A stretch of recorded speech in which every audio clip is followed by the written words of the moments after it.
Hello दोस्तों, स्वागत है आपका महा क्लास के दूसरे एपिसोड में। ये प्रॉपर थोड़ी सी लंबी वीडियो हो सकती है क्योंकि इसमें बाई ईटा सिग्मा है, ठीक है सर। उसके बाद बिना फिसले लुढ़कने की शर्त यानी रोलिंग बॉडी है। इस तरीके के काफी बड़े बड़े डेरिवेशन इस यूनिट में हम लोग करने वाले हैं। नए हैं तो चैनल को सब्सक्राइब करो ना करो, लेकिन वीडियो पूरी देखना, मजा आ जाएगा सर पेपर के मामले में। याद देखो, दूसरी यूनिट का नाम है dynamics of a rigid body. ठीक, डायनामिक्स मतलब होता है गति, ऑफ मतलब का की के, रिजिड मतलब होता है कोई मजबूत दृढ़ पिंड है जिसकी हमें डायनामिक्स यानी वो किस तरीके से गति कर सकता है, ये हमें सीखना है सर। ठीक है, ये अपनी यूनिट नंबर 5 हम करा चुके हैं पहले क्लास में, ये है यूनिट नंबर 6। ठीक है, थोड़ा सा लेट आ रहा है, ये क्लास पब्लिक हो रहा है क्योंकि टाइम लगता है मेरे भाई छांटने में, चीजों को बटोरने में, बहुत सारी चीजें इकट्ठी करनी पड़ती है सर। ठीक है, इसकी प्लेलिस्ट आपको कहां मिल जाएगी? बी डीकेडियन बीएससी टेलीग्राम चैनल पर सर। ठीक है, आ जाइए, अब आपको समझाते हैं।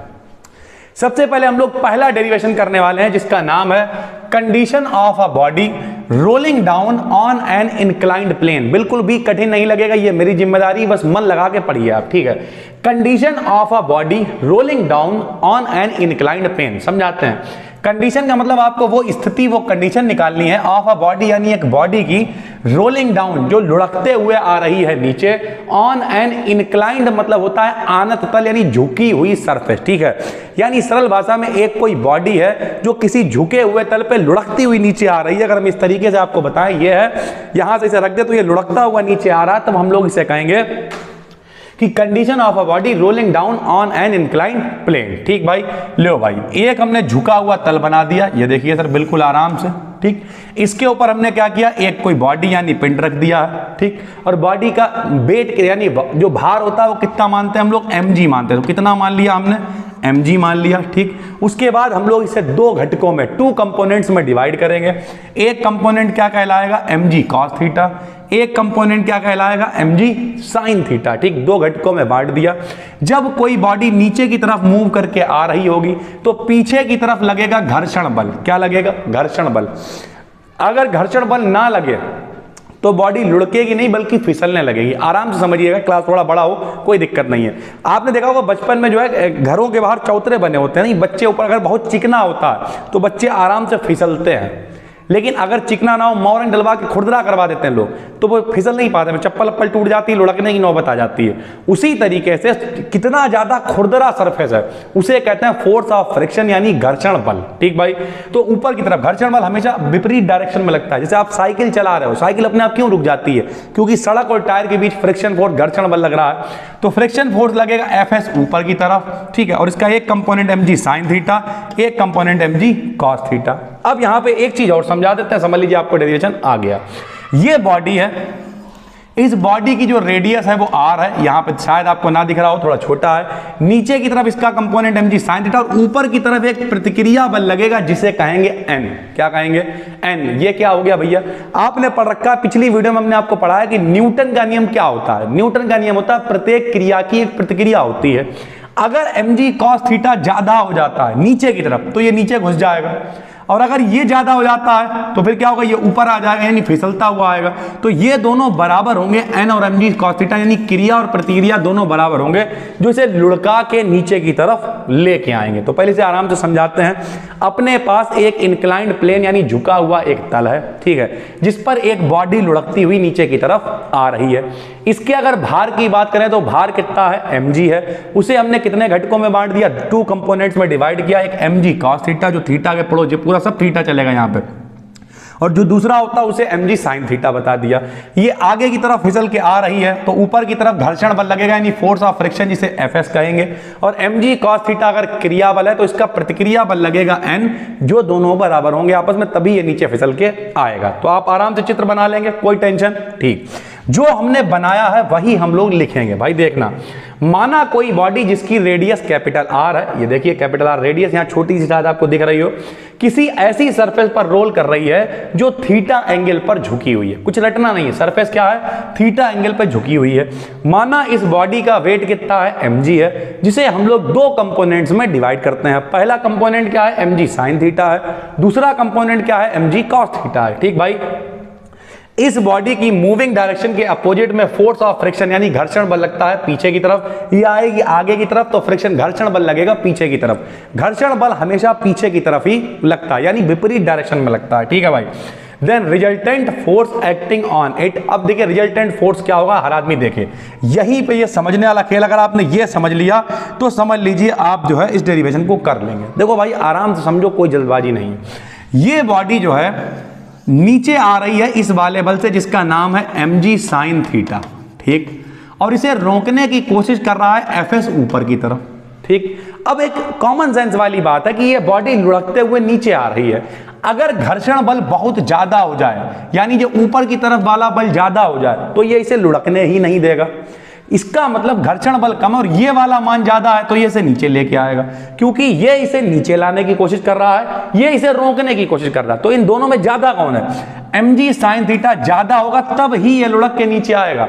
अगर mg sin थीटा कम है और fs ज्यादा है तो fs इसे आने नहीं देगा, क्योंकि वो तो ऊपर की तरफ रखने का यानी कोशिश कर रहा। जैसे अगर हम आपको समझाएं घर्षण बल बहुत है, मान लिया कतई खुरदरी सर पे तो 50 किलो का एक बोरा पड़ा हुआ, एक चिकनी जगह तो अलग बात है, 50 किलो का बोरा खुरदरी सर पे पड़ा हुआ, घर्षण बल इतना होगा हिलाने में दिक्कत होगी। और कहीं चिकना पानी यानी बेहतरीन माल बोरी है वैसी वाली चिकनी, लात मारोगे पानी में लुढ़कती हुई चली जाएगी। यानी सरल बात, अगर चिकनी सर पर पानी वगैरह पड़ा हुआ, इसका मतलब घर्षण बल अगर बहुत ज्यादा तो वो उसे लुढ़कने ही नहीं देगा। तो mg sin थीटा ज्यादा होगा और fs का मान कम होगा। कितना ज्यादा होगा ये निकालने के लिए हम लोग इस वाले में से इसे घटा देंगे, तभी तो पता। अरे यार हम कह रहे मान रहे इसका मान 10 है और इसका मान कितना है 5 है, तो कितना ज्यादा, 10 में से 5 को घटा देंगे तो पता चल जाएगा इसकी वैल्यू कितनी ज्यादा है, कितना इस पर रिजल्टेंट फोर्स लग रहा है जो इसे नीचे की तरफ लेके आ रहा है। ठीक भाई, तो देखिए हमने क्या किया, हमने लिख दिया then resultant force acting on it mg sin theta ज्यादा है, में से घटा दिया fs कम वाले। ठीक भाई, कोई दिक्कत। अब हम लोगों ने पढ़ रखा फोर्स बराबर होता F बराबर m इंटू ए, मास इंटू डिस्प्लेसमेंट, बल बराबर द्रव्यमान गुणे त्वरण। सरल भाषा में F की जगह पे हमने m इंटू ए रख दिया, mg sin थीटा इसे रहने दिया, माइनस में Fs फोर्स ऑफ फ्रिक्शन रख दिया। इक्वेशन नंबर हमने 1 बना ली। उम्मीद करते हैं कोई दिक्कत नहीं होनी चाहिए। ठीक भाई, ये कहां से बना ली हमने, mg sin theta minus fs बराबर होगा परिणामी बल के, और बल बराबर द्रव्यमान गुणे त्वरण, यानी m इंटू ए हमने यहां पर रख दिया। ठीक भाई, क्वेश्चन नंबर 1 बन गई, कोई दिक्कत नहीं है।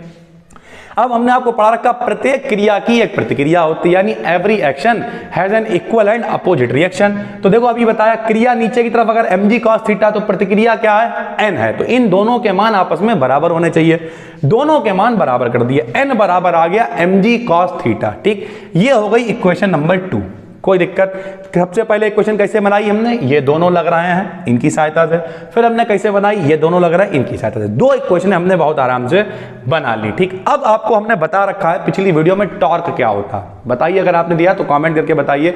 अगर कोई चीज घूम रही है, मान लिया पंखा ऐसे करके घुमा दे, पृथ्वी घूम रही है, कोई भी चीज अगर घूम रही है तो उसे घुमाने के लिए जो बल लगता है, जो फोर्स होता है, उसे हम लोग कहते हैं टॉर्क। क्या कहते हैं, टॉर्क। तो हमने लिखा किसी रोल करती हुई बॉडी का टॉर्क अप्लाई होता है, टॉर्क के बिना घूम ही नहीं सकती। ऐसा बल जो किसी चीज को उसकी एक्सिस के चारों तरफ घुमा देता है वही टॉर्क होता है। तो अब वो घूमते हुए लुढ़कते हुए नीचे आ रही है, लुढ़कते हुए नीचे आ रही है, इसका मतलब क्या है, इसका मतलब उस पर टॉर्क लग रहा है। टॉर्क बराबर होता है फोर्स इंटू डिस्प्लेसमेंट।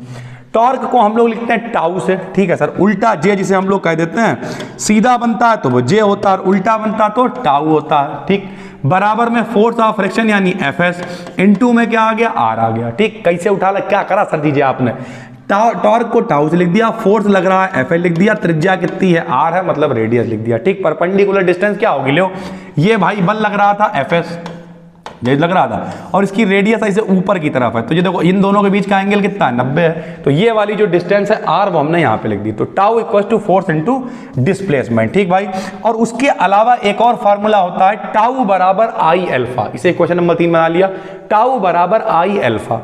आई अब एक एक बताते भी चलते हैं हम, आराम से सुनिए। टाउ यहाँ पे है टॉर्क, आई हम आपको पिछली वीडियो में बता चुके हैं मोमेंट ऑफ इनर्शिया है, और अल्फा जो है वो कोणीय त्वरण है यानी एंगुलर एक्सेलरेशन है। ठीक है भाई, और ए बराबर आर अल्फा होता है, ए रेखीय त्वरण होता है linear acceleration, alpha angular acceleration होता है, दोनों में जो रिलेशन होता है। तो हमने टाउ बराबर आई अल्फा, टाउ ऐसे लिखा, आई ऐसे लिखा, और इस रिलेशन से ए बराबर आर अल्फा वाले रिलेशन से हमने मान निकाल लिया अल्फा का। ठीक है, अल्फा का मान निकालेंगे तो अल्फा बराबर आएगा ए बटे में आर, क्योंकि अपनी त्रिज्या कैपिटल आर है तो कैपिटल आर लिख लिया। टाउ आ गया, आई आ गया, अल्फा की जगह पे दोस्त लिख दिया ए बटे में आर। अब ये भी अल्फा का मान है और ये भी अल्फा का मान है, 3 और 4 इक्वेशन को बराबर कर दिया। 3 नंबर में अल्फा का टाउ का मान कितना है, एफ एस इंटू आर रख दिया। इसमें टाउ का मान कितना, आई ए अपन आर रख दिया। और यहां से निकल आया एफ एस की वैल्यू निकाल ली, एफ एस बराबर आया आई ए अपन आर स्क्वायर। कोई टेंशन। सबसे पहले हम लोग बिल्कुल आराम से समझा रहे हैं हम आपको, ठीक है, एक एक करके समझते हुए चलिए, उसके बाद फिर प्रैक्टिस कर लीजिएगा।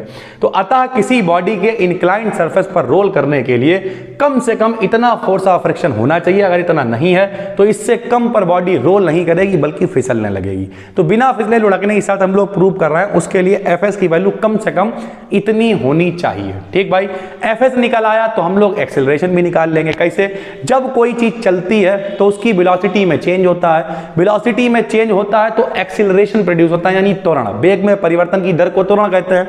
और जब कभी भी त्वरण उत्पन्न होता है तो वहां पे फोर्स यानी बल अप्लाई, क्योंकि बल बराबर द्रव्यमान गुणे त्वरण।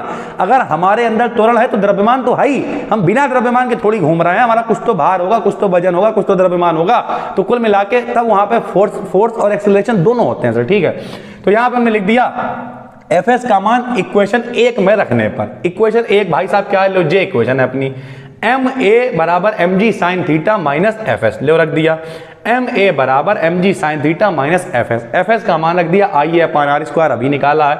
इन सबको एक तरफ ले आए, यहां से हल करके हमने ए कॉमन लिया और ए का मान निकाल लिया। एफ एस क्या था, फोर्स था, और ए क्या, फोर्स ऑफ फ्रिक्शन, और ए क्या है, एक्सीलरेशन यानी त्वरण, यानी कम से कम इतना एक्सीलरेशन चाहिए होगा बॉडी को लुढ़क के नीचे आने के लिए। तो हम लोग यहाँ नीचे लिख देंगे, अतः किसी बॉडी के इंक्लाइंड प्लेन पर रोल करने के लिए कम से कम इतना एक्सीलरेशन होना चाहिए, इससे कम पर बॉडी रोल करने के स्थान पर स्लाइड करने लगेगी। ठीक, यानी फिर वो फिसल के आएगी, लुढ़क के नहीं आएगी। ठीक भैया, बात समझ में आ गई। थोड़ा सा डीप चलने की कोशिश कर रहे हैं तो वीडियो बड़ी हो कोई टेंशन नहीं है, लेकिन मस्त तरीके से समझिए सर। ठीक है, और आपको बिल्कुल भी ऐसा नहीं लग रहा होगा कि हम यहाँ पे लपेटने की कोशिश कर रहे हैं या फिर ऐसा कुछ नहीं है सर। पूरी फीलिंग आपको वैसी ही मिलेगी ऑफलाइन वाली, बल्कि हम ऑफलाइन में भी कभी कभी इतना नहीं बताते हैं जितना हम वीडियो में बता देते हैं। तो मन लगा के पढ़ो दोस्त। ठीक है, बहुत सारे लोग कॉमेंट करते हैं, कल कर रहे हैं सर आपने कुछ टॉपिक छोड़ दिया। मेरे भाई कुछ नहीं छोड़ेंगे यार, हमें छोड़ के क्या मिलेगा, सब करा रहे हैं हम। कहीं कोने में तुम्हें नहीं बुलाने वाले कि कोने में आ जाओ। ठीक है, एप्लीकेशन है अपनी, सब कुछ जब यहाँ पे लेके आ रहे हैं तो पढ़ो तो यार। वो मेंटेलिटी दिमाग से निकाल दो कि जब कोई पैसे ले रहा होगा तभी वो अच्छा करेगा। हवा भी फ्री मिलती है, लेकिन इसका मतलब ये थोड़ी कि वो वैल्यूएबल नहीं है, बहुत वैल्यूएबल है। मन लगा के पढ़ो तो यार। तो अब कंडीशन पे डिपेंड करेगा कि लुढ़कने वाली चीज है क्या। हो सकता है कोई पेन लुढ़का रहा हो सकता है कोई सिलेंडर यानी बेलन लुढ़का रहा हो सकता है कोई बोतल लुढ़का रहा हो सकता है कोई गोला लुढ़का रहा हो। अब हर चीज अलग अलग होगी ना, तो जब अलग अलग होगी हर चीज तो कैसे होगी ना, देखो यहां पर। तो हमने सबसे पहले लिखा, मान लिया if the body is solid sphere. Sphere मतलब होता है गोला, ठोस गोला। अगर लुढ़कने वाला जो पिंड है वो ठोस गोला है, कंडीशनें लगेगी खाली और होगा कुछ नहीं। देखो भाई, तो हमने लिखा ठोस गोले के लिए इनर्शिया आई का मान, पिछली वीडियो में हमने बता रखा, पार्ट 1 आप जरूर देखें, फिलहाल तो यहां पहले इस पूरी वीडियो को देखें। ठोस गोले के लिए आई का मान होता है 2/5 mr स्क्वायर। क्या होता है, 2/5 mr स्क्वायर। और जब कोई बॉडी घूमती है तो वहां पे घूमने के लिए उसे रेडियस नहीं बोलते हैं, उसे बोलते हैं रेडियस ऑफ जाइरेशन। ठीक है, रोटेशन, उसके लिए उसे लिखते हैं हम लोग के से। तो आई बराबर एम के स्क्वायर भी फार्मूला होता है। ठोस गोले के लिए आई का मान 2/5 mr स्क्वायर और आई का ही मान होता है एम के स्क्वायर। क्या होता है, एम के स्क्वायर। देखिए ये भी आई का मान है और ये भी आई का मान, दोनों बराबर करे 2/5 mr, एम से एम कैंसिल हो गया, के स्क्वायर बटे आर स्क्वायर का मान आ गया 2/5। इसे रख देंगे इक्वेशन नंबर 6 में। अब ये क्यों रख रहे हैं हम जरा वो भी समझ लो। यहां पे देखिए इक्वेशन नंबर 6 है क्या, इक्वेशन नंबर 6 है ए का मान त्वरण है, और इक्वेशन नंबर 5 क्या है, बल है। इतना बल हो और इतना त्वरण हो तो बॉडी लुढ़केगी, फिसलेगी नहीं। लेकिन वो कब, जब वो एक हमने गोला रखा हुआ था। अगर वो ठोस गोला है तब क्या करोगे, तो ठोस गोले के लिए हम कंडीशन निकालने की कोशिश कर रहे हैं। तो हमने ठोस गोले के आई का मान लिया, के स्क्वायर लिया, आर स्क्वायर बटे के स्क्वायर का मान निकाला, इसे रख दिया इक्वेशन नंबर 6 में। इक्वेशन नंबर 6 क्या है, ए का जो हमने मान निकाला था वो अपनी इक्वेशन नंबर 6 है। यहां पे मान देखिए चल रहा है, ए बराबर M G sine theta M plus M K square upon R square, K square upon R square का मान रख दिया 2/5। इसे हल किया, 5 एकम 5 2 7/5, 5 चला जाएगा ऊपर, तो ए का मान आ जाएगा 5/7 जी साइन थीटा। ठीक, जब ए आ गया दो ही चीजें निकालनी, ए निकालना है, एफ एस निकालना है। इस ए का मान कहां रख देंगे, एफ में रख देंगे। जिसे कहते हैं क्वेश्चन नंबर 5 ए निकला है। अभी हमने आपको बताया बल अगर है, बल बराबर द्रव्यमान गुणे त्वरण, मास इनटू एक्सेलरेशन। अगर एक्सेलरेशन है मास तो होगा ही यार। अब हम में अगर एक्सेलरेशन, ये पेन है इसे फेंकें तो बेग आया इसमें, ठीक, बेग आया तो इसका मतलब बेग में परिवर्तन हुआ। अभी मेरे हाथ में बेग 0 है, बेग आया तो इसमें त्वरण आया यानी एक्सेलरेशन आया, और एक्सेलरेशन आया तो क्या आएगा, फोर्स आएगा, सीधी बात है सर, ठीक है। तो ए की वैल्यू रख दी तो आया एफ एस बराबर यहां मान रखा और एफ एस की वैल्यू आ गई 2/7 mg sin थीटा। बहुत आराम से आपने एफ एस का मान निकाल लिया। एफ एस बराबर होता है म्यू एस इंटू एन, ठीक है, म्यू एस ऐसे रख दिया, एन का मान mg cos थीटा है तो एफ एस बराबर mu S mg cos theta. दोनों को अगर हम बराबर कर लें, जी कहां से उठा ला है भैया सर जी, आपने एफ एस बराबर म्यू एस इंटू एन कहां लिया, ये घर्षण का फार्मूला होता है, एफ एस बराबर होता है म्यू एस इंटू आर कह लो, लेकिन हमने आर यहाँ रेडियस मान रखी इसलिए हम कहा से लिख रहे हैं, एन से लिख रहे हैं। तो एफ एस बराबर म्यू एस इंटू एन लिखते हैं और एन का मान हम लोग ऊपर निकाल चुके हैं mg cos थीटा, ठीक, यहाँ रख दिया, दोनों को बराबर किया, यहां से आ गया म्यू एस की वैल्यू निकाल ली हमने। म्यू एस क्या है, म्यू एस है घर्षण कोण, सॉरी घर्षण गुणांक, जिसे हम लोग इंग्लिश में कहेंगे फ्रिक्शन कोफिशिएंट, ठीक भाई, नीचे लिख दिया। म्यू एस की वैल्यू अगर पूछता है तो आप निकालें, वरना सिर्फ ए और एफ एस निकाल के छोड़ दें, ठीक। अब देखिए, if the body is a solid cylinder, अगर सॉलिड सिलेंडर है तब आप क्या करेंगे, लो भैया सॉलिड सिलेंडर के लिए फार्मूला होता है I = ½ mr², 1/2 mr² होता है, ठीक भाई, और I बराबर फिर m के स्क्वायर, बिल्कुल वैसे लेंगे। सबसे पहले कौन था, ठोस गोला था, तो उसके लिए I बराबर 2/5 mr² ले लिया। यहाँ सॉलिड सिलेंडर तो ½ mr, बिल्कुल वैसे ही दोनों की तुलना करी, k²/r² का मान निकाला, इक्वेशन 6 में मान रखा, यहाँ से a की वैल्यू निकाल ली, a की वैल्यू 5 में रखी, वहां से क्या निकाल लिया, fs का मान निकाल लिया, बिल्कुल वैसे ही हम लोगों ने निकाल दिया, ठीक है। तो इस तरीके से हम लोगों ने क्या किया, हम लोग निकालने की अगर कोई बॉडी रोल करते हुए आ रही है तो उसका फोर्स कितना है और एक्सेलरेशन कितना है, ठीक भाई। अब इसकी एनर्जी निकाल सकते हैं। अगर कोई बॉडी रोल कर रही है तो उसमें दो तरीके की एनर्जी होती है, एक वो घूम रही है तो उसमें रोटेशनल एनर्जी है, एक वो एक जगह से दूसरी जगह जा रही है तो उसमें ट्रांसफॉर्मेशनल एनर्जी भी है। तो हमने लिख दिया टोटल एनर्जी होगी के ट्रांस यानी ट्रांसफॉर्मेशनल प्लस के रोट यानी रोटेशनल।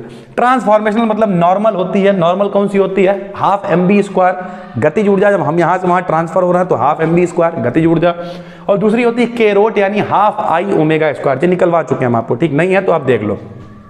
रोटेशनल एनर्जी होती है ½ I ω²। अब क्या करेंगे, यहां पे लिखा हुआ ½ mr² ω², क्योंकि हम लोग जानते हैं B बराबर होता है R ω, B बराबर क्या होता है, V बराबर होता है R ω, ठीक है भाई। V की जगह पे हमने रख दिया R ω प्लस का ½ I ω² रख दिया, जो कॉमन था उसे कॉमन निकाल दिया, यानी के टोटल की वैल्यू आ गई ½ ω² I प्लस mr²। देखो भैया मच्छर भी बड़ा दुखी करे हुए यार, मच्छर भाई यार, लोगों की मदद हो रही, मान जाओ यार, पढ़ा लेने दो, ठीक है। तो this is the expression for the energy of a rolling body on an inclined plane. अब इसमें क्या कठिन लगा बताओ भाई। सबसे पहले क्या किया, एक अपने पास बॉडी है, थोड़ा सा समझा देते हैं, वापस चलते हैं, कोई टेंशन नहीं है यार, फुल मौज लो, जे लो। तो क्या किया बताओ, ज्यादा कौन है, mg sin थीटा है, कम कौन है, fs है, इसमें से घटाया, f बराबर m इंटू a रख दिया, यहां से इक्वेशन 1 बना ली, n बराबर mg cos थीटा इक्वेशन 2 बना ली, टाउ का मान निकाला, एक और टाउ का मान निकाला, दोनों को उठा के fs की वैल्यू निकालाई, fs निकालाई तो हमने a निकाल लिया मान में रख के, ठीक, fs और a दो ही, बस इतनी ही कंडीशन है।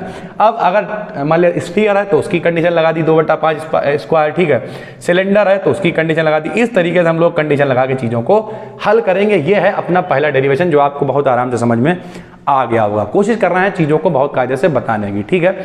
उसके बाद अगला होता है बीम। अब हम लोग बात करेंगे बीम के बारे में। इसमें बहुत इंपॉर्टेंट टॉपिक है बीम, और बीम होता क्या है, बेंडिंग ऑफ बीम क्या है, बेंडिंग मूवमेंट क्या है, ये इसमें पूछा जाता है, बहुत इंपॉर्टेंट है। चलिए करवाते हैं, ठीक है। यहां देखो, सबसे पहले बीम है क्या, बीम एक स्ट्रक्चरल एलिमेंट है जिसका यूज किसी लोड को सपोर्ट देने में होता है। यार बीम क्या होती है, घरों में देखी होगी, देखो यहाँ पे बीम पड़ी हुई है, बीम खड़ी हुई है, अलग अलग तरीके की बीम है। तो ये बीम क्या करती है यार, लिंटर इतना लंबा यहां से वहां तक पूरा क्लास है, अब पूरा लिंटर किले नहीं रुकता, तो सपोर्ट देने के लिए बीम डाल दी, यानी बीम का काम सपोर्ट देना है, ठीक। कई तरीके की बीम होती है, कैंटिलीवर बीम होती है, इस तरीके की बीम एक सरफेस में फंसा देते हैं, इसे बोलते हैं कैंटिलीवर बीम, ठीक है। उसके बाद एक होती है सिंपली सपोर्टेड बीम, इधर पिलर है, इधर पिलर उसके ऊपर रख दी, इसे कहते हैं simply supported beam. Fixed beam, दोनों के बीच में पिलर इलर कुछ नहीं, लेकिन दो के बीच में फंसा देते हैं, बिल्कुल दीवालों के बीच में डाल दिया, तो उसे कहते हैं फिक्स्ड बीम, ठीक है। कॉन्टिन्यूअस बीम, लंबी बीम है, पिलर के ऊपर चलती चली जा रही है, लगातार चल रही, तो उसे कॉन्टिन्यूअस बीम बोलते हैं। ओवरहैंग बीम, छज्जा वगैरह निकाला, आगे की तरफ निकाल दी, लटकी हुई है थोड़ी सी, उसे बोलते हैं ओवरहैंग बीम, ठीक है। उसके बाद प्रॉप्ड कैंटिलीवर बीम। प्रॉप्ड का मतलब क्या है, इधर की तरफ एक हिस्सा फंसा हुआ, बाकी पीछे सब निकला हुआ, एक तरफ से फंसा, एक तरफ सपोर्ट दे दिया। ये देखो इधर दीवार में फंसी है और आगे टेक लगा दी, ठीक है, तो उसे क्या कहते हैं, प्रॉप्ड कैंटिलीवर बीम, ठीक, कैंटिलीवर बीम। तो अब वो तो बेकार की बात है यार, कायदे की बात है कि बेंडिंग मोमेंट हम लोग कैसे निकालेंगे। देखो भाई बहुत आराम से समझना, मजा काट देंगे, देखना कैसे। बेंडिंग मोमेंट होता क्या है, बेंडिंग का मतलब होता है मोड़ना, ठीक, बेंड करना।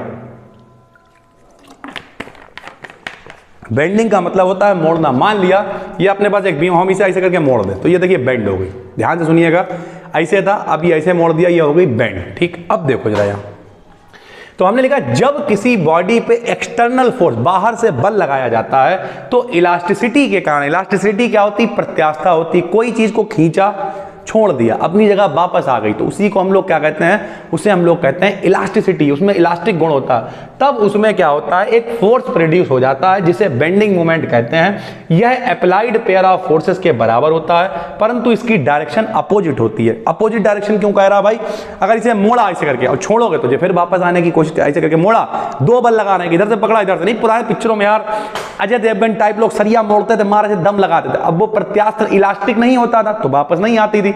अगर इलास्टिक को छोड़ो एकदम से फिर वापस आई, मुंह में लग जाती कभी कभी लोगों के, तो समझ गए। तो अपोजिट डायरेक्शन होता है। प्रूफ कैसे करेंगे वो देखिए, ये अपने पास एक बीम है, मान लिया, ध्यान से समझिएगा, मजा आ जाएगा। अपने पास एक बीम है, यहाँ पे एक्सप्रेशन हेडिंग पड़ी हुई है, वो आप आराम से, पीडीएफ आपको मिल जाएगी, कोई टेंशन नहीं, समझ लीजिए बस, ठीक है। ये अपने पास क्या एक बीम है, ठीक, इस तरीके की मान लिया एक बीम है, ये देखो बस, ठीक है। इसका बीच की दूरी बताओ कितनी है, जेड है, ठीक। अब दिखाते हैं, ये पहले की कंडीशन। अब हमने इसे मोड़ दिया, पकड़ा, मोड़ा, जब मोड़ा तो ये बेंड हो गया। देखो कैसे बेंड हुआ, यहां देखो, अगर हम आपको बताएं, देखिए पहले इस तरीके का था, वो नीचे की दूरी ज्यादा थी, ये दिख रही है। जब इसे ऐसे करके मोड़ेंगे, ऐसे करके, देखिए एक त्रिभुज टाइप बन जाएगा, इस तरीके से दिख रहा होगा आपको, दूरी कम होती जाएगी, इस तरीके का बनेगा यार, ठीक है सर। ये देखो, ये पहले की कंडीशन है, ये मोड़ने के बाद की कंडीशन है, बहुत आसान है, कोई दिक्कत नहीं है। मान लिया ये थीटा के कोण पे मुड़ गई है, किस कोण पे मुड़ गई भाई साहब, थीटा के कोण पे मुड़ गई है, ठीक। और जो मुड़ के पूरी यहां तक की जो रेडियस है वो कितनी है, आर है, और ये जो डिस्टेंस है ये थोड़ी सी बढ़ जाएगी। अभी समझाते हैं आपको कैसे, यहां देखो, यहां से समझ में आएगा। हमने लिखा बेंडिंग से पहले की कंडीशन फिगर 1 में, बेंडिंग से बाद की कंडीशन फिगर 2 में दिखाई गई है, ठीक। माना फिलामेंट की इनिशियल लेंथ जो है वो एल है, कि पहले लंबाई कितनी थी, एल थी। हमने आपको एक फार्मूला बता रखा था, कोण बराबर होता है चाप बटे त्रिज्या। हिंदी में कहें तो कोण बराबर चाप और बटे में त्रिज्या, इंग्लिश में कहें तो angle equals to arc upon radius, ये होता है, ठीक है। तो कोण कितना है भैया, थीटा है। चाप कितना, सब लोग यहां देखो, अगर हम यहां रखते हैं कोण कितना है, थीटा है। त्रिज्या कितनी मान ले रहे, आर मान ले रहे, और हमने लेंथ कितनी मान ली, एल मान ली। तो एल बराबर क्या हो जाएगा, थीटा इंटू आर। इस तरीके से अपने साइड में लिखते रहा करो, यहां नहीं लिखा हुआ लेकिन जो हम साइड में समझाया करें वो लिखते रहा करो, ठीक है। तो हमने लिख दिया, माना फिलामेंट की जो इनिशियल लेंथ है वो कितनी है, एल है। तो हमने फार्मूला लगाया साइड में, कोण बराबर चाप यानी लेंथ एल है और बटे में त्रिज्या यानी रेडियस आर। अगर आर को इधर लेके आएंगे तो एल बराबर हो जाएगा थीटा इंटू आर, कोई दिक्कत नहीं होनी चाहिए, एल बराबर थीटा इंटू आर होना चाहिए, ठीक भाई। बेंडिंग के बाद थोड़ी सी लेंथ भी बढ़ जाएगी। पहले लेंथ कितनी थी, देखो बीच की जेड थी, यहां देखो पहले ये कितनी थी, जेड थी, इनके बीच की। अब देखो जाहिर सी बात, जब जैसे करके मोड़ेंगे तो ये हिस्सा बेंड होकर नीचे आएगा, तो ये वाला हिस्सा ऊपर जाता है यार, कैसे, इधर देखो, पहले ये लोग बिल्कुल बराबर है, इस तरीके से समझने की कोशिश करिए, आराम से आएगा। पहले ये सीधा है, लेकिन जब ये मुड़ेगा तो ये ऐसे हो जाएगा, तो ये हिस्सा है, तो ये वाला हिस्सा थोड़ी सी डिस्टेंस जो है वो बढ़ जाएगी। तो हमने मान लिया वो जो डिस्टेंस बढ़ेगी वो कितनी बढ़ेगी, वो बढ़ेगी जेड बढ़ेगी। तो फिर वही है आर प्लस जेड थीटा हो गया। तो मान लिया जो लेंथ है कितनी है, डेल्टा एल बराबर कितनी लेंथ बढ़ी, पहले लंबाई कितनी थी, थीटा इंटू आर, अब कितनी हो गई, theta into R plus Z हो गई। पहले लेंथ कितनी थी, आर थी, अब बढ़ गई, कितनी हो गई, आर प्लस जेड हो गई, ठीक भाई। अब बिल्कुल सेम कंडीशन है, कितनी लेंथ बढ़ी, तो डेल्टा एल बराबर बाद में से पहले वाला घटा दिया, आर प्लस जेड थीटा में से थीटा आर घटा दिया, तो बचा डेल्टा एल बराबर जेड थीटा, यानी इतनी लेंथ बढ़ गई, ठीक। हम लोग निकालना चाह रहे हैं बेंडिंग मोमेंट, उसके लिए हमने क्या किया, फार्मूला लगाया स्ट्रेन वाला। स्ट्रेन क्या होता है, इसकी डेफिनेशन अभी हम आपको आगे बताएंगे। इसी के बाद स्ट्रेस क्या होता है, स्ट्रेन क्या होता है, तब तक के लिए आप समझे। स्ट्रेन मतलब होता है विकृति, जितनी लंबाई बढ़ी या कम हुई होती है उसे ऊपर लिखते हैं, बटे में टोटल लेंथ लिख देते हैं। तो डेल्टा एल हमने ऊपर लिख दिया, टोटल एल नीचे लिख दिया। डेल्टा एल की वैल्यू जेड थीटा है, एल की वैल्यू आर थीटा है। थीटा से थीटा कट गया तो स्ट्रेन बराबर आया Z/R। स्ट्रेन मतलब हिंदी में कहें तो विकृति और सरल भाषा में कहें तो लंबाई में वृद्धि अपान ओरिजिनल लंबाई, यार change in dimension upon original dimension. ठीक, तो हमने निकाला बाई। बाई क्या होता है? बाई होता है यंग मॉडुलस। यंग मॉडुलस बराबर फार्मूला होता है linear stress upon linear strain. Stress क्या होती है? स्ट्रेस मतलब होता है प्रतिबल। प्रतिबल बराबर बल बटे क्षेत्रफल, फोर्स अपॉन एरिया। बल को हमने F से लिख दिया, एरिया को DA से लिख दिया, बटे में स्ट्रेन निकाली ली Z/R लिख दिया। यहां से हमने बाई का मान निकाल लिया यंग मॉडुलस। ठीक, ये सारी डेफिनेशन स्ट्रेस स्ट्रेन इसी वीडियो में भी आगे मिल जाएंगी, कवर हो जाएगा, पूरी वीडियो देखिए आराम से, कोई टेंशन नहीं है। ठीक है, तो यहां से हमने क्या किया, F ये सब इधर भेज दिया, DA ऊपर भेजा, Z ऊपर, तो यहां से F का मान हमने निकाल लिया। ठीक है, इसलिए टॉर्क, टॉर्क बराबर क्या होता है? Force into displacement. Force F ये वाला मान है, ठीक है, गुणे में डिस्प्लेसमेंट कितना है? Z है, अभी डिस्टेंस दिखाई थी, तो यहां पे आ गया पूरा मान, ये आ गया टाउ का मान। देन टोटल टॉर्क क्या होगा? टोटल किसी भी चीज, अगर छोटा सा मान पता है D टाउ का मान, तो टोटल के लिए हम लोग क्या करते हैं? इंटीग्रेशन कर देते हैं। तो इंटीग्रेशन कर दिया तो टाउ बराबर इंटीग्रेटेड D टाउ आ गया, और ये जो पूरा मान है यहां देखिए D टाउ आ गया। आराम से पीडीएफ में देखिएगा बैठ के, टाउ बराबर बाई/R जो है बाहर आ जाएगा, और ये जो बचेगा इसे मान लेंगे I। कितना मान लेंगे? I। तो क्या हो गया भाई बताइए? टोटल आ गया। अगर हम बेंडिंग मोमेंट B को टाउ के बराबर मान लें, क्योंकि हमने कहा था कोई चीज घूमेगी तो वहां पे क्या होगा? टाउ यानी टॉर्क लगेगा, तो B को हमने टाउ के बराबर मान लिया, इसका मतलब B की वैल्यू इतनी होगी, और इसे मान लिया I। I का मान अलग अलग होता है, इसे ज्योमेट्रिकल मोमेंट ऑफ इनर्शिया कहते हैं। इसका मान सर्कुलर शेप के लिए πr²/4 होता है, रेक्टेंगल के लिए BD⁻³ होता है। ठीक है, तो ये बेंडिंग मोमेंट है, कुछ कठिन नहीं है। इसमें किया क्या पहले जो समझिए। सबसे पहले हमने क्या लगाया? कोण बराबर चाप बटे त्रिज्या। यहां से L बराबर थीटा इंटू R निकाला, मोड़ने के बाद थोड़ी सी लेंथ बढ़ जाएगी, लेंथ बढ़ी तो R प्लस Z निकाला, तो लंबाई कितनी बढ़ी? बाद वाले में से पहली वाली घटा दी, डेल्टा L आ गया। स्ट्रेन जितनी बढ़ती है वो ऊपर, पहले वाली नीचे लिख के स्ट्रेन निकाल ली। बाई का मान निकाला, बाई जब निकल आया यहां से F का मान निकाल लिया। टाउ निकालने के लिए टाउ बराबर F इंटू Z रखा, F की वैल्यू यहां से रख दी। D टाउ था, ये छोटा सा डिफरेंशिएशन कर दिया, सॉरी इंटीग्रेशन कर दिया, तो टाउ का मान आ गया, और टाउ जो निकल गया वही B के बराबर होगा, जिसे हम लोग कहेंगे बेंडिंग मोमेंट। ठीक है भाई, इस पूरी पीडीएफ को हम आपको बढ़ा देंगे कहां पे? टेलीग्राम BDKDN BSc पे। अब हम लोग पहुंच गए इलास्टिसिटी। एक्चुअल में इलास्टिसिटी आपको पहले में लगाना चाहिए था, ये पीडीएफ बाद में लग गई है। बेंडिंग मोमेंट डेरिवेशन बाद में होना चाहिए था, लेकिन कोई दिक्कत नहीं है, ये बहुत ही बेहतरीन सा पूरा टॉपिक है। ये वीडियो बहुत इंपॉर्टेंट है दोस्त, जो भी लोग इस वीडियो को देख रहे हैं पूरी देखें, भले ही भगा भगा के देखें, कोई टेंशन नहीं, लेकिन देखें पूरी सर। ठीक है, इलास्टिसिटी क्या होती है अभी बताया, किसी चीज को खींचा, खींच के छोड़ दिया, वो अपनी अवस्था में वापस लौटाई, इस गुण को ही हम लोग कहते हैं इलास्टिसिटी। ठीक है, तो देखिए सर, किसी बॉडी की वह प्रॉपर्टी जिसके कारण इस पर से फोर्स हटा लेने पर भी वह अपनी ओरिजिनल स्टेट में वापस, हटा लेने पर फोर्स में अपनी ओरिजिनल स्टेट में वापस लौटाता है, इलास्टिसिटी कहलाती है। कोई भी बॉडी परफेक्टली इलास्टिक नहीं होती, अगर खींचते रहोगे एक टाइम आएगा जब वो पूरी तरीके से वापस नहीं आ पाएगा सर। ठीक है, लेकिन फिर भी कॉर्ड्स और फास्फर ब्रांच दो ऐसे मटेरियल हैं जिन्हें परफेक्टली इलास्टिक माना गया है। देखिए सर, कीड़ा जो है, कीड़ा भी बीच में आके दुखी करेगा, आगे सब दुखी करेंगे आके, यार कीड़ा भैया मान जाओ यार, लिखा लें दो यार, क्यों दुखी करे हुए यार। कीड़ा एड़ा लोग जो हैं मानते नहीं है यार, बदतमीजी वाले, बदतमीज कीड़ा है। आइए देखते हैं, क्वार्ट्ज और फास्फर ब्रांच को क्या माना गया है? परफेक्टली इलास्टिक माना गया है। ठीक है, अब प्लास्टिसिटी क्या होता है? इलास्टिसिटी में खींचा, छोड़ा, वापस आ गया, प्लास्टिसिटी में वापस नहीं आएगा। तो वह प्रॉपर्टी जिसमें फोर्स हटा लेने पर भी वो वापस नहीं लौट के आती है, एक बार खींच दिया, खाई गया समझ लो, मोजा लेके आए, लोकल वाला खींचा, छोड़ा, वो वैसे रह गई इलास्टिक, वापस ही नहीं आई, तो उसे कहते हैं प्लास्टिसिटी। ठीक है भाई, चौक है, क्ले है, पाउडर है, ये सब ठीक है। अभी आप कह रहे थे स्ट्रेस क्या होता, तो देखिए अब आ गया स्ट्रेस। स्ट्रेस को हिंदी में कहते हैं प्रतिबल।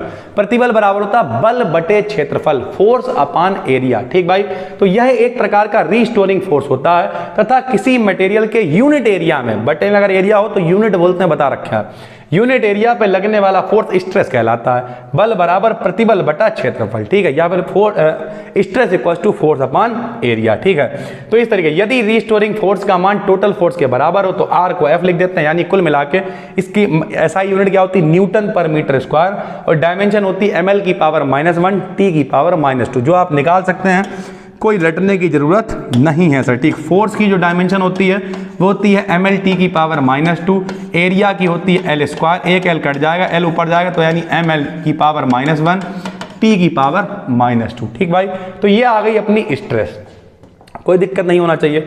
उसके बाद टाइप्स ऑफ स्ट्रेस कितने होते हैं, तो एक होती है लीनियर स्ट्रेस। लीनियर प्रतिबल का मतलब क्या है, बल बटे बल किस एरिया में लग रहा है, लीनियर, या तो खींच रहे हैं या दबा रहे हैं तो लीनियर स्ट्रेस कहलाएगी। टेंजेंशियल स्ट्रेस क्या होती है, टेंजेंशियल उसकी सरफेस की तरफ लग रहा है बल तो उसे टेंजेंशियल कहेंगे। यह एक प्रकार का टेंजेंशियल, सरल भाषा में कहें तो लंबवत फोर्स होता है। ठीक है, यह क्यूब है, इसके लंबवत ऊपर से बल लगा रहा है तो उसे कहेंगे टेंजेंशियल स्ट्रेस। ठीक है, बियरिंग स्ट्रेस, बियर मतलब होता है सहन करना, कितना झेल सकता है, तो लिखा हुआ load on the support upon area, इतने एरिया में कितना लोड डाल दोगे तो वो फटेगा नहीं। बियर कितना, सहन कितना कर सकता है, उसे कहते हैं बियरिंग स्ट्रेस। ठीक है, तो यह स्ट्रेस, इसे आप पीडीएफ से देख लेंगे सर। ठीक है, यह स्ट्रेस किसी दूसरी बॉडी के कांटेक्ट से प्रोड्यूस होता है। ठीक, स्ट्रेन क्या होती है, यह किसी बॉडी के डायमेंशन में होने वाली, अभी बताया स्ट्रेन मतलब होता है कितना शेप बिगड़ गया, change in dimension upon original dimension, लंबाई में वृद्धि बटे में प्रारंभिक लंबाई। ठीक, यानी पहले कितनी थी बाद में कितनी है, या फिर यहां पे देखिए सर आराम से लिखा, यह किसी बॉडी के डायमेंशन में होने वाले चेंज और ओरिजिनल चेंज का रेशियो होता है। Strain equal to change in dimension upon original dimension. ठीक, तो ये आपको पता होना चाहिए। स्ट्रेन के भी वही टाइप, लीनियर स्ट्रेन हो सकती है, या तो खींचेंगे या कम करेंगे लंबाई, इसे लिखते हैं स्मॉल ई से। ये देखिए स्मॉल ई से लिखते हैं स्ट्रेन को, और फार्मूला होता है ई बराबर क्या बताइए, लंबाई में चेंज इन लंबाई, चेंज इन लेंथ अपान में ओरिजिनल लेंथ। ठीक है भाई, E equal to delta L upon L. दो फार्मूले आपको कतई याद रखने हैं भाई। पहला फार्मूला स्ट्रेस का है, बताइए एक बार, स्ट्रेस बराबर क्या होता है, फोर्स अपान एरिया, ये भैया प्रतिबल का फार्मूला है। दूसरा strain equal to change in length upon original length, ये दोनों आपको फार्मूले कतई याद कर लेने हैं, क्योंकि आगे जो डेरिवेशन हम आपको बताने वाले हैं वो बहुत इंपॉर्टेंट होने वाले हैं मेरे भाई। ठीक है, तो टेंजेंशियल हमने आपको बता ही दिया, टेंजेंशियल क्या होता है, इसे फाई से लिखते हैं, फाई इक्वल टू होता है एक्स अपान एल। ये सारे फार्मूले आप नोट करेंगे कॉपी में, और उसकी सहायता से हम लोग आगे डेरिवेशन करेंगे सर। ठीक है, हुक्स लॉ क्या होता है, स्ट्रेस और स्ट्रेन एक दूसरे पर निर्भर करते हैं। अगर स्ट्रेस की वैल्यू ज्यादा है तो स्ट्रेन भी ज्यादा होगा, यानी प्रतिबल अगर ज्यादा है तो विकृति भी ज्यादा होगी, सीधी सी बात है। तो अगर भाई इसे समान, इसे ई को नीचे ले आए तो एफ अपान ई, डायरेक्टली प्रोपोर्शनल का साइन हटाते हैं, कांस्टेंट लगा देते हैं ई, जिसे कहते हैं इलास्टिसिटी कांस्टेंट। ठीक भाई, वॉल्यूमेट्रिक स्ट्रेन होती है change in volume upon original volume, तो इसे कहते हैं वॉल्यूमेट्रिक स्ट्रेन। ठीक भाई, ये सारी चीजें आप पढ़ लेंगे। पॉइसन रेशियो क्या होता है, स्ट्रेस और स्ट्रेन के रेशियो को हम लोग कहते हैं पॉइसन रेशियो, यहां लिख दिया है। Lateral strain upon linear strain के रेशियो को हम लोग कहते हैं पॉइसन रेशियो। ठीक है भाई, ये हम पहले भी पढ़ा चुके हैं बी डिकेडियन बीएससी पे, तो ये वन शॉर्ट रिवीजन हो रहा है, इसलिए डेफिनेशंस में हम इतना अंदर नहीं घुस रहे हैं, हम लोग फटाफट से आगे बढ़ते हुए चल रहे हैं। कोई दिक्कत है पीडीएफ इसकी देखिएगा, नोट करिएगा, समस्या हो कमेंट करिएगा, सॉल्व कर देंगे सर। ठीक है, इलास्टिक कांस्टेंट कौन कौन होते हैं, बाई होता है, यंग मॉडुलस, अभी हम लोगों ने पीछे मान निकाला था। बाई इक्वल टू क्या होता है, linear stress upon linear strain, यानी कुल मिला के प्रतिबल बटा विकृति को ही हम लोग यंग मॉडुलस कहते हैं। अगला होता है शियर मॉडुलस, ये भी होता है, सब में होगा भाई, प्रतिबल बटा विकृति प्रतिबल बस अलग अलग होगा। यहाँ लीनियर है, यहाँ पे शियर मतलब आंशिक होता है, shear stress upon shear strain. ठीक है, बल्क मॉडुलस क्या होता है, प्रेशर अपॉन वॉल्यूमेट्रिक स्ट्रेन। ठीक है, वॉल्यूमेट्रिक स्ट्रेन हम लोग ऊपर लिख चुके हैं, प्रेशर भी हम लोग लिख चुके हैं, ये सारे फार्मूले आपको पता होने चाहिए। अब आता है रिलेशन बिटवीन बाई के और सिग्मा, यहां पे 3 से 4 रिलेशन है।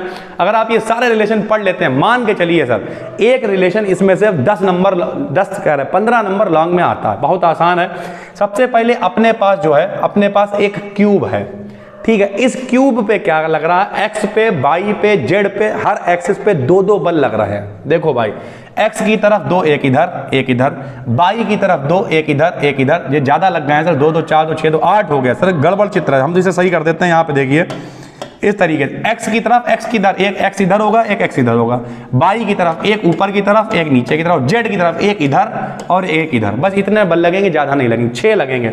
2 एक्स की तरफ एक एक्स डैश की तरफ, 2 वाई की तरफ एक ऊपर एक नीचे, और 2 जेड की तरफ एक इधर और एक इधर। ठीक भाई, तो हमने लिख दिया, फिगर में एक क्यूब दिखाया गया जिसकी प्रत्येक साइड 1 मीटर है, यानी ये लंबाई भी 1 मीटर है, चौड़ाई भी 1 मीटर है, ऊंचाई भी 1 मीटर है। ठीक है, 1 मीटर है, जिसकी एक्स एक्सिस, वाई एक्सिस और जेड एक्सिस के along pair of force act कर रहे हैं। एक्स एक्सिस के अलॉन्ग पेयर ऑफ फोर्स के कारण स्ट्रेस अभी बताया, बताओ फार्मूला क्या होता है, एफ बराबर F upon A.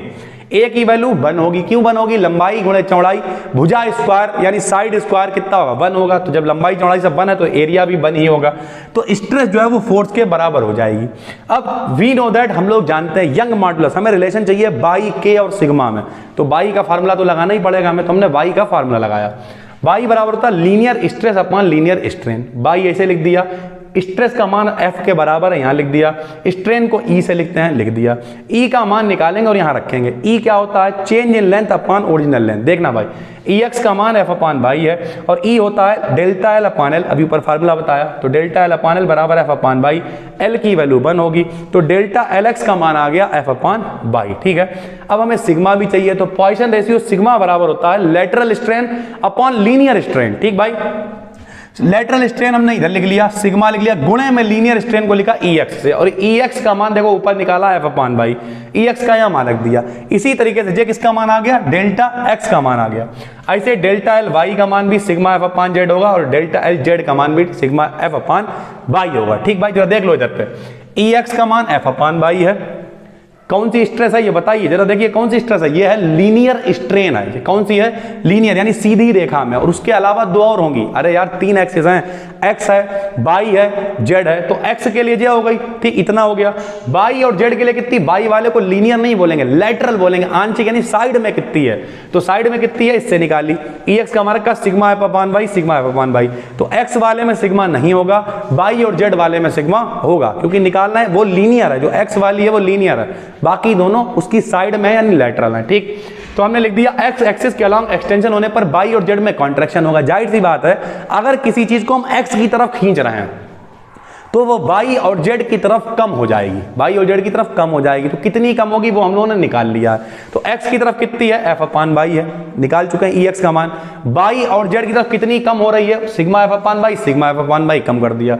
F upon by ऐसे ही, 2 सिग्मा F अपान बाई ऐसे ही, F अपान बाई आ गया 1 माइनस 2 सिग्मा यहाँ रख दिया। ठीक है भाई, फाइनल लेंथ कितनी होगी बताओ भाई? फाइनल लेंथ हो जाएगी L डैश बराबर L plus F upon by. Total change कितना? इतना चेंज आया x की तरफ, इतनी बड़ी है, लेकिन केवल बड़ी नहीं है, जब एक की चीज को x की तरफ खींचेंगे तो बाई और z की तरफ कम भी तो होगी। तो कितनी कम हुई? इतनी कम हुई, बड़ी इतनी कम इतनी, तो टोटल कितनी है? टोटल इतना चेंज आया। तो जो चेंज आया, लंबाई पहले थी L, अब कितनी हो गई? इतना चेंज, इतनी बढ़ गई, तो L डैश का मान इतना आ गया। बाई सिमेट्री, ऐसे बाई के लिए इतना ही, ऐसे z के लिए इतना ही आ गया। तो फाइनल वॉल्यूम क्या हो जाएगा? वॉल्यूम होता है भुजा की पावर 3, साइड की पावर क्यूब। तो B डैश का मान आ गया L डैश की पावर 3। L डैश का मान पता है, यहां रख दिया। आयतन में चेंज कैसे निकालेंगे? डेल्टा B बाद वाले में से पहले घटा देंगे और आयतन 1 होगा पहले, L क्यूब की पावर 1 हो जाएगी। यहां रख भी दिया, L की वैल्यू 1 है, तो डेल्टा B की वैल्यू इतनी आ जाएगी। क्यूब खोलने का तरीका क्या होता है जरा देखो भैया, इसे कहते हैं बाइनोमियल थ्योरम, यानी द्विपद की प्रमेय। 3 को हम लोग आगे ले आएंगे तो आ जाएगा 1 प्लस 3, अब जो पूरा रख दिया 3 आगे ले, 1 से 1 हो गया कैंसिल, यानी डेल्टा V की वैल्यू इतनी आ गई। डेल्टा V आ गया चेंज इन वॉल्यूम। क्यों ऐसा निकाला? क्योंकि भैया हमें चाहिए है K बराबर होता है P अपान EV, प्रेशर अपान वॉल्यूमेट्रिक स्ट्रेन। EV बराबर होता है डेल्टा B अपान B। B की वैल्यू 1 हो जाएगी, आयतन कितना होगा? 1 होएगा। डेल्टा V का मान जो निकाल लिया, P रख दिया, EV का मान रख दिया, ऊपर लेगा इसे, P बराबर होता है F upon A, force upon area, area फिर 1 होगा, तो P की जगह पे F रख दिया, F से F कैंसिल हो गया। K बराबर आ गया बाई अपान 3, 1 माइनस 2 सिग्मा, इसे भेज दिया, तो बाई बराबर 3K, 1 माइनस का 2 सिग्मा। ठीक, बिल्कुल आसान है, बस आपको क्या करना है, बाई का, सिग्मा का, K का सारा मान पता कर लेना है। अगर सारी वैल्यू आपको पता है तो आप आराम से मान रख लेंगे सर। ठीक है, ऐसे ही अगला होता है रिलेशन बिटवीन बाई, ईटा और सिग्मा, बिल्कुल सेम है। इसमें क्या होगा? इसमें x और बाई की तरफ 2-2 फोर्सेस लगेंगे, z की तरफ कोई भी फोर्स नहीं लगेगा, तो z वाली वैल्यू इसमें 0 रहेगी, बाकी चलेगा बिल्कुल वैसे। 2-2 फोर्स लगा दिए। डेल्टा x क्या आ गया बताओ? बिल्कुल वैसे ही F अपान बाई आ गया। फिर क्या लिखा? देखिए net increase in length plus का सिग्मा F अपान बाई आ गया। क्यों आ गया? क्योंकि एक x की तरफ है, एक बाई की तरफ है। ठीक, यहाँ पे हमने लिख भी दिया। अच्छा, एक बात और भी है, वहां पे क्या लग रहा था? फिगर में क्यूब दिखाया गया जिस पर x एक्सिस के अलॉन्ग फोर्स, y एक्सिस के अलॉन्ग फोर्स एक्ट कर रहे हैं, z एक्सिस के अलॉन्ग कोई फोर्स एक्ट नहीं कर रहा है। एक बात याद रखिएगा, यहां देखिए सर, ये वाला जो अपना चित्र था कहां गया है सर? यहीं पे होगा। ये जो पहले वाला हम लोगों ने रेशियो निकाला, इसमें सारे के सारे फोर्स बाहर की तरफ लग रहा था। ये देखो, ये भी बाहर की तरफ है। ये थोड़ा सा चित्र जो है गड़बड़ है, हमने आपको भी बना के दिखाया था। सारे के सारे फोर्स इसमें बाहर की तरफ लग रहा था, ये बाहर की तरफ लग रहा था, बाहर की तरफ लग रहा था। लेकिन जो अभी हम लोग, इसलिए हम लोगों ने क्या किया था? इसलिए हम लोगों ने क्या करा था? घटाया था। लेकिन अब हम लोग क्या करेंगे? जोड़ेंगे सर। देखिए 1 मिनट, अब हम लोग क्या करेंगे, जोड़ेंगे, क्योंकि इसमें देखो ये वाले फोर्स बाहर की तरफ है लेकिन ये वाले फोर्स अंदर की तरफ है। तो अब की हमने क्या किया, डेल्टा एक्स बराबर एफ अपान वाई प्लस कर दिया, पहले घटा दिया था वाई और जेड वाला, अब की क्या करेंगे, जोड़ देंगे सर। ठीक है, डेल्टा एक्स आ गया, डेल्टा वाई आ गया, डेल्टा जेड कुछ नहीं होगा मतलब जीरो होगा। ठीक है भाई, लिख दिया। दोनों आपस में शियर स्ट्रेन फाई प्रोड्यूस करेंगे, क्या करा, फाई बराबर दोनों को जोड़ दिया, बिल्कुल वैसे ही जोड़ के निकाल लिया। ठीक है, तब क्या होगा, शियर मॉडुलस ईटा बराबर एफ एस अपॉन फाई हो गया, एफ एस की वैल्यू फिर एफ हो जाएगी, बिल्कुल वैसे ही। और फाई बराबर क्या होगा, 2f, यहां से मान निकाल लिया, यहां मान रख दिया, ईटा बराबर आ गया बाई अपॉन 2 1 प्लस सिग्मा, इसे भेज दिया इधर, तो यह आ गया रिलेशन बाई ईटा सिग्मा में, कोई दिक्कत नहीं है, बिल्कुल वैसा ही डेरिवेशन है। उसमें 3 फोर्स थे, इसमें 2 ही हैं भाई। ठीक है, अगला है उसके बाद relation between by eta and के। लो ये भी कोई कठिन नहीं है, हम लोग जानते हैं पहला रिलेशन ये वाला अभी अभी प्रूव किया है, दूसरा रिलेशन ये है अभी अभी प्रूव किया है, दोनों को इक्वेशनों को जोड़ दिया, भाग दिया, काटा पीटा, ये आ गया तीसरा रिलेशन बाई के और सिग्मा के बीच में। ऐसे रिलेशन बिटवीन सिग्मा ईटा और के बीच, फिर भाई हम लोग जानते हैं पहला रिलेशन ये है, दूसरा रिलेशन ये है, दोनों को बराबर कर दिया, बाई अब की हट जाएगा, कट पीट के आंसर सिग्मा के और ईटा के बीच आ जाएगा। यानी सरल भाषा में कहें तो 2 रिलेशन है और दोनों रिलेशन हम लोग जो है उन्हीं को ऊपर नीचे करके सरल भाषा में बताते हैं। पहले रिलेशन में x की तरफ 2 बल, y की तरफ 2, z की तरफ 2, सब बाहर की तरफ लग रहा है तो हमने x निकाला, उसमें से y और z हमने घटा दिया। लेकिन दूसरे रिलेशन x और y की तरफ लग रहा है, z की तरफ नहीं लग रहा है, एक बाहर की तरफ है एक अंदर की तरफ है, तो इसमें घटाया नहीं, जोड़ दिया। उसके बाद सारा मान रखा, हल किया, आराम से मान निकाल लिया सर। ठीक है, इसकी पूरी पीडीएफ आपको टेलीग्राम में मिलेगी, आराम से देखिएगा बैठ के। और अगर ये डेरिवेशन टॉपिक वाइज आपको चाहिए तो बी डिकेड इन बीएससी पे पूरी प्लेलिस्ट हमने बना रखी है, वहां पे जाके आप देख लीजिएगा। ठीक, फिर theorem of parallel axis. Parallel axis का मतलब होता है थ्योरम ऑफ समांतर अक्षों की प्रमेय। समांतर अक्ष क्या होते हैं भाई, वो भी बता देते हैं। समांतर अक्ष 2 ऐसी एक्सिस जो एक दूसरे को कभी नहीं काटती है, कितना भी लंबा बढ़ाते चले जाओ। तो मान लिया एक एक्सिस ये है, एक एक्सिस ये है, बीच की डिस्टेंस कितनी है, x है। मान लिया ये वाली जो एक्सिस है ये सेंटर ऑफ मास वाली एक्सिस है और इससे r डिस्टेंस पर एक पॉइंट रखा हुआ है जिसका पार्टिकल का मास m है। ठीक, बस इतना ही है। इस थ्योरम के अकॉर्डिंग किसी एक्सिस PQ का, इस वाले का मोमेंट ऑफ इनर्शिया, इसी की पैरेलल वाली एक्सिस के मोमेंट ऑफ इनर्शिया प्लस इन दोनों के बीच की डिस्टेंस और पार्टिकल के मास m की डिस्टेंस के प्रोडक्ट के बराबर होता है। देखो भैया, PQ का इनर्शिया बराबर AB का इनर्शिया, यानी दोनों का इनर्शिया बराबर है, प्लस पार्टिकल जो मान रखा m और दोनों एक्सिस के बीच की दूरी का स्क्वायर, बस इसके एडिशन के बराबर है।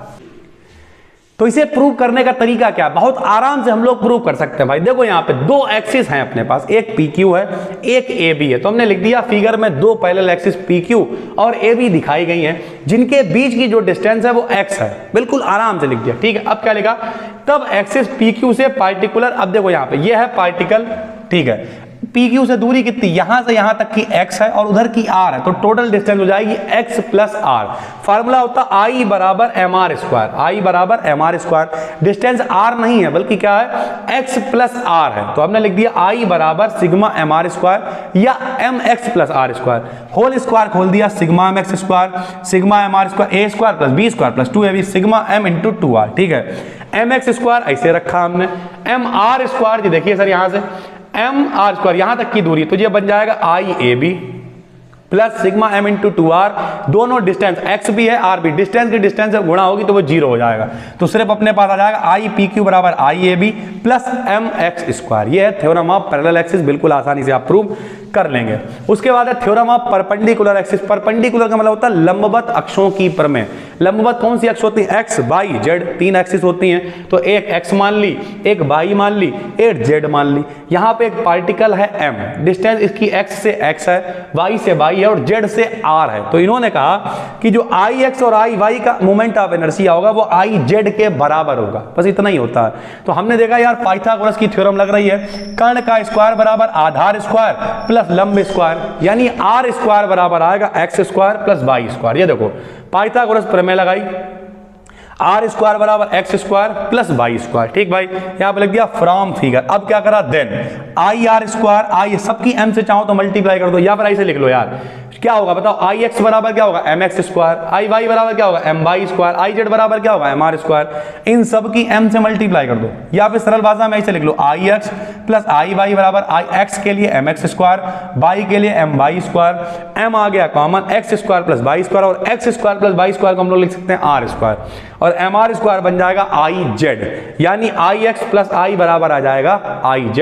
This is theorem of perpendicular axis, यानी 3 परपेंडिकुलर एक्सिस होती हैं x, y और z। अगर हम लोग तीनों का मान रख दें तो iz का मान ix और iy के बराबर होता है। ठीक है भाई, आसान है। उसके बाद है शेप ऑफ गर्डर्स। ये भैया शॉर्ट में पूछा जा सकता है 3 नंबर में।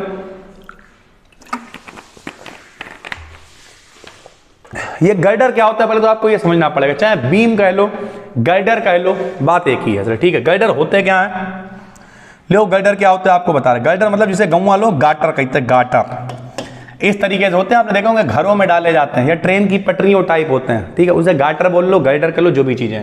तो ये भैया देखो बीम के लिए ये इतना होता है फॉर्मूला, डेल्टा बराबर mg L⁻³ बटे में 4/BD की पावर 3। ठीक भाई, ये क्या उठा लाए हम, ये लो भैया, ये नीचे हमने लिखा हुआ भी है।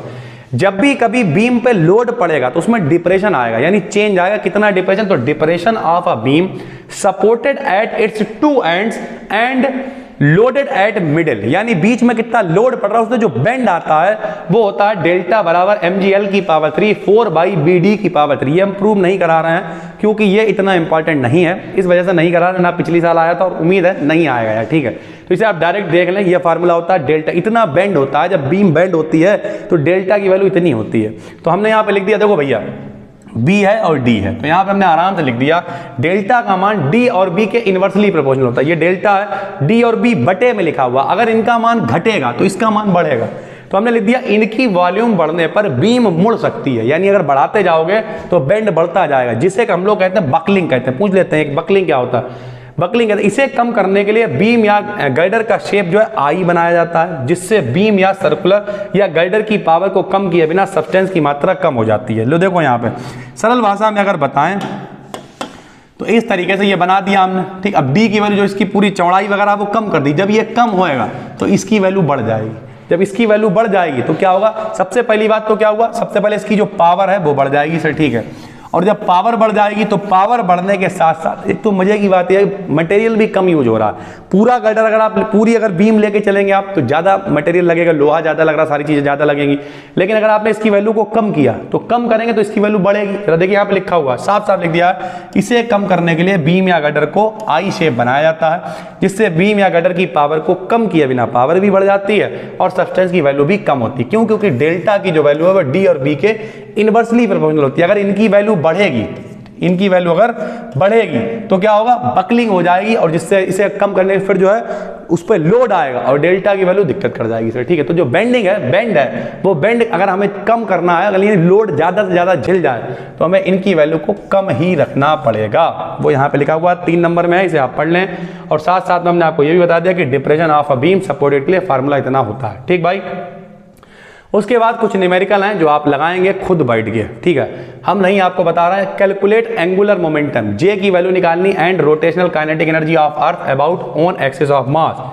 ठीक है, ये बच्चे ने लगा रखा है। ठीक है, इन सारे चीज़ों को आप देखें बैठ के, न्यूमेरिकल्स को, कठिन नहीं है। कल वाली जो वीडियो आई थी उसमें हमने आपको बताया था जे बराबर होता है आई ओमेगा और बी बराबर होता है आर ओमेगा। ओमेगा बराबर बी अपान आर रख लिया, गोले के लिए आई का मान 2/5 mr² रख लिया, हल किया, जे की वैल्यू निकल आएगी। ठीक भाई, सारी वैल्यू आपको दे रखी है। बता भी दे रहा है, जे यहाँ एंगुलर मोमेंटम है, आई मोमेंट ऑफ इनर्शिया है जो गोले के लिए 2/5 mr² होती है, ओमेगा एंगुलर वेलोसिटी है जो बी बराबर आर ओमेगा होता है। ठीक है भाई, एक और न्यूमेरिकल दूसरा अगर हम आपको दिखाएं तो दूसरा न्यूमेरिकल ये, अच्छा इसमें ई भी पूछा है, ई बराबर हाफ आई ओमेगा स्क्वायर होता है। आई का मान फिर से 2/5 mr² रख दिया, ओमेगा का मान बी अपान आर रख दिया, हल कर दिया। ठीक भाई, उसके बाद एक और है अ सॉलिड स्फीयर, ठीक, ऑफ मास 100 ग्राम। अभी अभी हम लोगों ने डेरिवेशन किया है, बिना फिसले लुढ़कने की शर्त। उसमें 2 तरीके की एनर्जी होती थी, एक rotational energy half I omega square, एक transformational energy half mb square. और गोला अगर लुढ़कने वाला है तो उसके लिए 2/5 mr², यहाँ मान रखेंगे, हल करेंगे, आंसर आ जाएगा। ठीक है, एनर्जी भी यानी बिल्कुल सेम फार्मूले में सोल्यूशन के साथ में। लोग पीडीएफ देते हैं लेकिन केवल सवाल देते हैं, सोल्यूशन नहीं देते हैं। सोल्यूशन के साथ में डालना, जो अभी अभी डेरिवेशन हम लोगों ने प्रूव किए हैं, उन्हीं सारे सवालों से, साले नहीं कह रहे हैं, सारे कह रहे हैं, उन्हीं सारे सवालों से ये सारी चीज़ें निकलेंगी सर। ठीक है, उसके बाद एक और है, एक चक्र है। ठीक है, चक्र के लिए हाफ आई ओमेगा, गतिज ऊर्जा पूछ रहा है, रोटेशनल तो बिल्कुल वैसे निकालेंगे, हाफ आई ओमेगा स्क्वायर। ठीक है, कोणीय संवेग जे पूछ रहा है, जे बराबर होता है आई ओमेगा। सारी वैल्यूज आपको दे रखी हैं, केवल आपको फार्मूला अगर पता है तो आप आराम से मान रख के निकाल सकते हैं। ठीक है, सिद्ध कीजिए पॉइसन रेशियो जो -1 से 0.5 के बीच में होता है, यह सिद्ध करना है। तो यहां पे देखिए अपने पास रिलेशन आई 3 के 1 माइनस का 2 सिग्मा बराबर 2 ये कहां से डाला है, अभी ऊपर रिलेशन प्रूव किए वही लिखा हुआ। ठीक है, प्रत्यास्थता गुणांक सारी धनात्मक राशियां होती हैं, 1 माइनस 2 सिग्मा की वैल्यू 0 से ज्यादा होती है, इसका मतलब सिग्मा का मान 1/2 से कम होगा, मतलब 0.5 से भी कम होगा। इस तरीके से लिख देंगे, यानी ये माइनस नहीं है प्लस नहीं है, 0 से 1 के बीच में, इस तरीके से आप इसे लिख देंगे सर। ठीक है, उसके बाद इस तरीके की चीजें आप देख लें। एक न्यूमेरिकल ये है, इसमें क्या एंगुलर मोमेंटम का जो है कंजर्वेशन लगा हुआ है, जे बराबर आई ओमेगा होता है, दो कंडीशनें लगाएंगे, I1 ओमेगा 1 I2 ओमेगा 2 दोनों की वैल्यू रखेंगे, हल करेंगे और अपने पास मान आ जाएगा। एक और है जिसमें कह रहा thin walled circular tube of mean radius इतनी है, थिकनेस इतनी है और आपको निकालनी है वैल्यू, बिल्कुल आसान है, वही पाई आर स्क्वायर रख देंगे। ठीक है, ए इंटू इस तरीके से देखिए हम आपको फार्मूला ये बता देते हैं इसमें कौन सा लगा है, या आप घर पे खुद देखें बैठ के। फार्मूला होता है रो बराबर RA/L।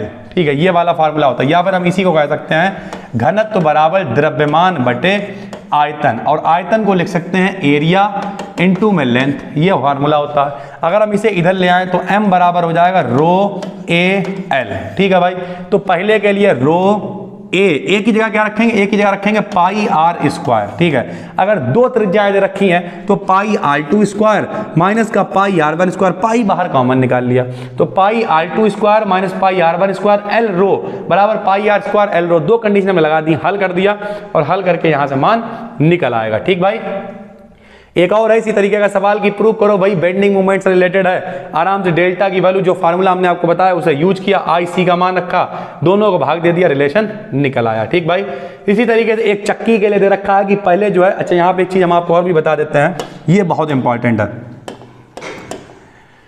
देखिए भैया फार्मूला जो है ओमेगा बराबर होता, ओमेगा 0 को कहते हैं, हिंदी में लिख दे रहे हैं प्रारंभिक कोणीय वेग, initial angular velocity.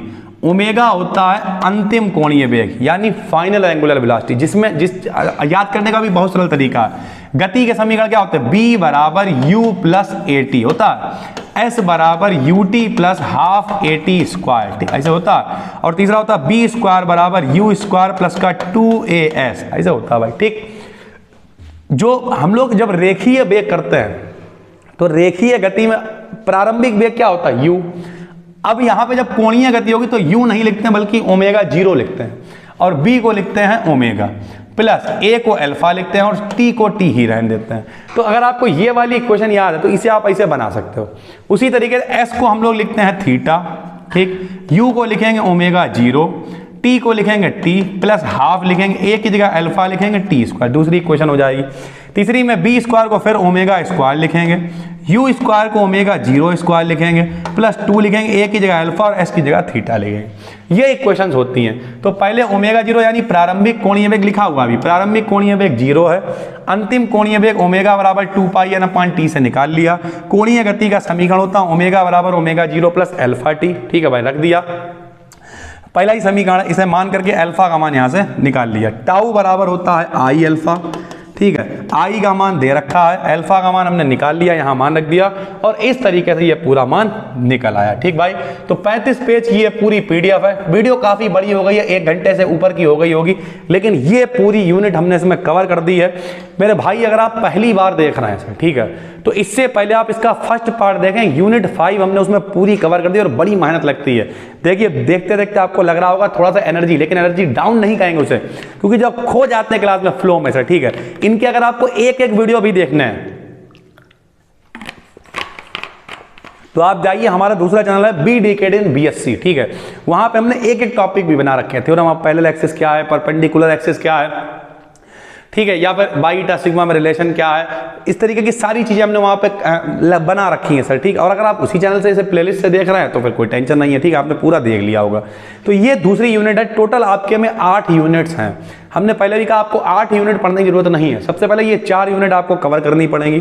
4 unit cover करने के बाद जो मैथ वाला पोर्शन है उसमें 3 थ्योरम आपको पढ़नी पड़ेंगी, और थ्योरम के साथ साथ यूनिट वेक्टर क्या होता है, टेंसर क्या होता है, स्केलर क्या होता है, इस वेक्टर क्या होता है, इस तरीके की चीजें आपको पता होनी चाहिए। इतना अगर आप पढ़ लेते हैं तो बहुत आराम से आप पूरा पेपर करके आएंगे। केमिस्ट्री के हमने आपको 7 महा क्लास ला के दिए, लोग बहुत प्यार दे रहे हैं, 10-10 हज़ार हो गई, ये लोग देख रहे हैं। पूरी तरीके से आपके लिए पूरा फुल ऑन डेडिकेशन लगाया जा रहा है। बस आपको करना यह है, बैठ के पूरी वीडियो देखनी है। इसकी पीडीएफ आपको मिल जाएगी, कहाँ 36 पेज है, तो लिखने में अब अगली वीडियो हम परसों लेके आएंगे, तो आपके पास एक दिन का टाइम मिल जाता है। थोड़ा सा लिखने में भी टाइम लगता है, तो आप उसे लिखें। नहीं लिख सकते हैं, फिलहाल हम तो यही राय देंगे कि अपने हाथों से लिखें। नहीं लिख सकते हैं तो फोटोकॉपी करवा लें। फोटोकॉपी करवाओगे यार, कोई जान पहचान वाला होगा, 1 रुपये में निकल आएगा, 36 रुपये में काम हो जाएगा। और वरना जो है खुद लिखें, बैठ के समझते जाएं, लिखते जाएं, काफ़ी काम आसान हो जाएगा। कोई दिक्कत है नीचे कमेंट करके बताएं। टेलीग्राम पे जाकर सर्च करें BD Academy BSc, इसके PDF कल तक वहां पे डलवा दिया जाएगा। बस दोस्तों, नए हैं तो चैनल को सब्सक्राइब जरूर करें। फिर मिलते हैं अगले महा क्लास के साथ परसों, तब तक के लिए धन्यवाद।